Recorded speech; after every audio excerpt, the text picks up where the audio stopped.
మన ఇండస్ట్రీలో ఎంతోమంది నటీనటులు సంవత్సరాల తరబడి వాళ్ళ జీవితాన్ని నటనకు అంకితం చేస్తున్నారు.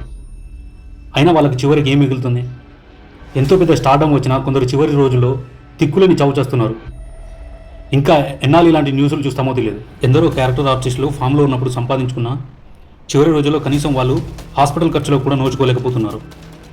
చెప్పుకోవడానికి ఇండియాలోనే అతిపెద్ద ఇండస్ట్రీగా తయారయ్యే క్రమంలో ఇంకో పక్క ఇండస్ట్రీలో కేవలం స్టార్లు, సూపర్ స్టార్లుగా ఎదిగిన వాళ్ళకే సేఫ్ అండ్ సెక్యూర్ లైఫ్ ఉంటుంది. వాళ్ళకి ఎలాంటి సమస్యలు ఉన్నా అవి క్షణాల్లోనే సెట్ అవుతాయి.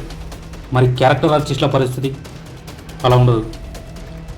సెట్లో తినే ఫుడ్ దగ్గర నుండి మొత్తం కాంప్రమైజ్ అవ్వాల్సిందే. వాళ్ళు ఫామ్లో ఉన్నప్పుడు అందరూ మెచ్చుకుంటారు, కొందరు వాళ్ళ ద్వారా సంపాదిస్తుంటారు. మరి వాళ్ళ సొంత జీవితానికి ఆధారం ఏది?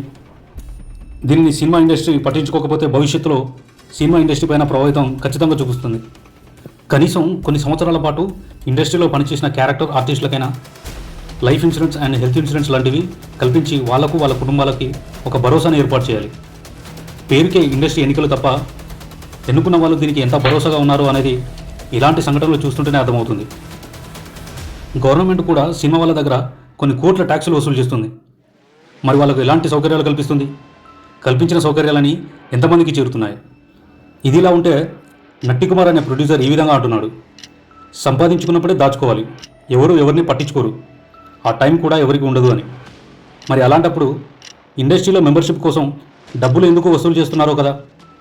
ఇండస్ట్రీ అనేది ఒక యూనిట్ కింద పనిచేయడం లేదని, ఎవరి దందా వారిదే అని అర్థమవుతుంది.